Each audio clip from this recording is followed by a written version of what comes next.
ধারাবাহিক বিকাশ এবং জনকল্যাণের উদ্যোগকে আরও এগিয়ে নিয়ে যেতে চলতি বছরের ফেব্রুয়ারি মাসে পিএম সূর্যঘর মুফত বিজলি যোজনার ঘোষণা দিয়েছেন প্রধানমন্ত্রী নরেন্দ্র মোদী। ৭৫,০০০ কোটি টাকার অধিক বিনিয়োগ করে এই প্রকল্প হাতে নিয়েছে কেন্দ্রীয় সরকার। প্রতি মাসে বিনামূল্যে ৩০০ ইউনিট বিদ্যুৎ সরবরাহের মাধ্যমে ১ কোটি পরিবারকে আলোকিত করে এই প্রকল্পের মূল উদ্দেশ্য। সৌর বিদ্যুৎ উৎপাদন বৃদ্ধি করে ধারাবাহিক উন্নয়নের দিশাকে আরও এগিয়ে নিয়ে যেতে তৃণমূল স্তরে এই প্রকল্পের প্রচার ও প্রসারের লক্ষ্যে বুধবার আগরতলা পৌর নিগমের কনফারেন্স হলে এক বিশেষ বৈঠক অনুষ্ঠিত হয়। এদিনের এই বৈঠকে পৌরোহিত্য করেন রাজ্যের বিদ্যুৎ মন্ত্রী রতনলাল নাথ। এছাড়া বৈঠকে উপস্থিত ছিলেন আগরতলা পৌর নিগমের মেয়র তথা বিধায়ক দীপক মজুমদার, পৌর নিগমের কমিশনার শৈলেশ কুমার যাদব, পৌর নিগমের ডেপুটি মেয়র মনিকা দাস দত্ত এবং পৌর নিগমের বিভিন্ন ওয়ার্ডের কর্পোরেটররা। এদিন বৈঠক শেষে সংবাদ মাধ্যমের মুখোমুখি হয়ে বিদ্যুৎ মন্ত্রী বলেন, আধুনিক পৃথিবীর উন্নতির আসল কারণ হল বিদ্যুৎ। বিদ্যুৎ ছাড়া দেশের উন্নয়ন সম্ভব নয়। তাই সৌর বিদ্যুতের উপর বিশেষ গুরুত্ব দিয়েছেন প্রধানমন্ত্রী নরেন্দ্র মোদী। সৌর বিদ্যুৎ ব্যবহারের ফলে একদিকে যেমন বিদ্যুৎ সাশ্রয় হবে, সেই সাথে গরিব ও মধ্যবিত্ত শ্রেণীর মানুষ উপকৃত হবেন।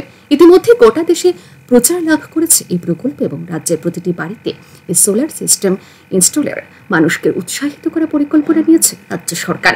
সে মোতাবেক পৌর নিগমের মেয়র এবং ডেপুটি মেয়র থেকে শুরু করে MIC মেম্বারদের বাসভবনে এই সোলার সিস্টেম ইনস্টলে প্রকল্পটি সূচনা করে পরিকল্পনা গ্রহণ করা হয়েছে। তারপর প্রতিটি ওয়ার্ড এলাকায় 10 থেকে 20টি বাড়ি চিহ্নিত করে তাদের এই প্রকল্পের বিষয়ে বুঝিয়ে এই প্রকল্পটিকে সার্থক রূপ দেওয়ার বিষয়ে এদিনের এই বৈঠকে আলোচনা হয়েছে বলে জানিয়েছেন বিদ্যুৎ মন্ত্রী।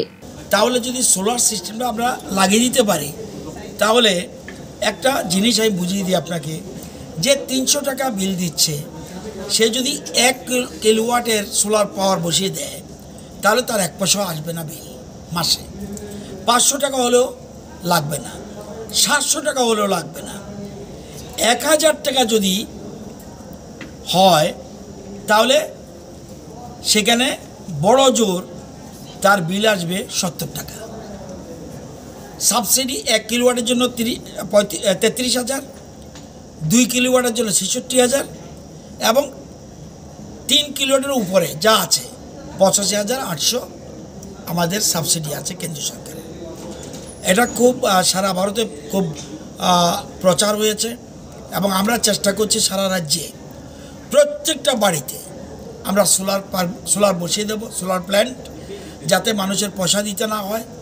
আর যারা অতিরিক্ত বিদ্যুৎ লাগে তাদের জন্য কম পয়সা চলে। এটা আমরা বিদ্যুৎ নিগম থেকে করছি। সাথে সাথে সরকারি প্রতিষ্ঠান এগুলির জন্য ট্রেডা করবে, সেখানে একই কথা। সুতরাং এই পদ্ধতিতে আমরা করছি। আজকে মেয়রের নেতৃত্বে এখানে একটা মিটিং হয়েছে, সেখানে কমিশনারও ছিলেন।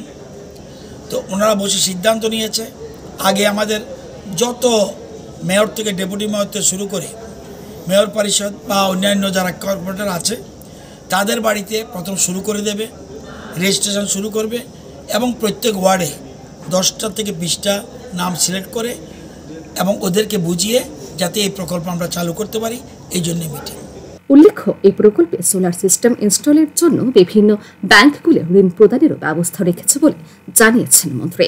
Bureau report, RE news.